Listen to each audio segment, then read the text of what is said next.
রৌমারী উপজেলার দাঁতভাঙ্গা ইউনিয়নের ধর্মপুর গ্রাম প্রকৃতির কোলে শান্ত নিবিড় এক জনপদ। এখানে সূর্যের আলো ফোটে মৃদু মিষ্টি উষ্ণতায়, আর হিমেল বাতাসে ভেসে বেড়ায় নদীর কলতান। সেই গ্রামই স্বপ্ন দেখছেন এক মানুষ, মাহবুবুর রহমান। শিক্ষকতার ব্যস্ততার ফাঁকেও তিনি মনের মাধুরী মিশিয়ে সাজিয়েছেন এক রঙিন স্বপ্নপুরী। বাড়ির পাশের ফেলে রাখা জমিকে ভালোবাসার স্পর্শে রূপ দিয়েছেন ফল ফুলের বাগানে। বরই, আলু, মালভোগ ও চাপা মালভোগ কলার সবুজ আচ্ছাদনের মাঝে ছেলের পরামর্শে যোগ হয়েছে বাহারি রঙের ফুল। যেন প্রকৃতি নিজ হাতে বুনে দিয়েছে রঙিন কাব্যের উপমা।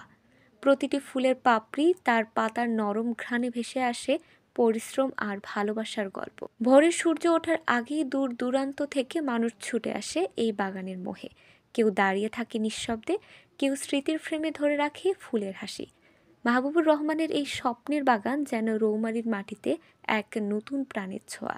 2.25 বিঘা জমিতে বলসুন্দরী ও ভারত কলা বড়ই, 5 বিঘা জমিতে আলু আর 5 বিঘা জমিতে মালভোগ ও চাপা মালভোগ কলা। এর সঙ্গে রঙিন ফুলের সাজে বাগানটি যেন গল্পের পাতা ছুঁয়ে আছে। প্রতিটি বৃন্তে যেন জেগে আছে নতুন আশার আলো। এখন পর্যন্ত ফসলের অবস্থা বেশ ভালো ও আবহাওয়া অনুকূলে থাকলে ফলন খুব ভালো হবে বলে আশা ব্যক্ত করে বাগান মালিক মাহবুবুর রহমান কুড়িগ্রাম সংবাদ প্রতিনিধিকে জানান, বড়ই আর কলার গাছে প্রচুর মুকুল এসেছে, ফুলের চাষও দিন দিন বাড়ছে। মানুষ যেমন আনন্দ পাচ্ছে, তেমনি আমিও ভালো ফলনের আশা করছি।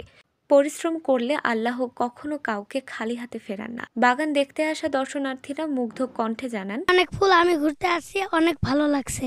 চাষ হয়েছে, যেমন ধরেন বরই, এরপরে ফুল, পাশাপাশি আলু, এরপরে কলা বাগান, সব ধরনের চাষে এখানে হয়। এখানে অনেক ভালো জায়গা, সবাই দূর দূরান্ত থেকে আসে। হ্যাঁ, এখানে বড়াই বাগান আছে এবং পাশাপাশি ফুলের চাষ করছে, ছোট একটা করে ফুলের চাষ। পিছনে কলা বাগান আছে। অনেকক্ষণ থেকে ঘুরতেছি, ছবি উঠাইলাম, ভালোই লাগলো অনেকক্ষণ থেকে। যেখানে স্বপ্ন দেখা যায় সেখানে সম্ভাবনার দুয়ার খুলে যায়। মাহবুবুর রহমানের স্বপ্ন বাগান তারই এক উজ্জ্বল উদাহরণ। পরিশ্রম, ধৈর্য আর প্রকৃতির প্রতি অকৃত্রিম ভালোবাসা দিয়ে তিনি গড়ে তুলেছেন এক রঙিন জীবনচিত্র। এ যেন প্রকৃতি নিজেই বলে যাচ্ছে, স্বপ্ন দেখো, পরিশ্রম করো, প্রকৃতি তোমার পাশে থাকবে। মেহবুবা রহমান, ডেস্ক রিপোর্ট, কুড়িগ্রাম সংবাদ।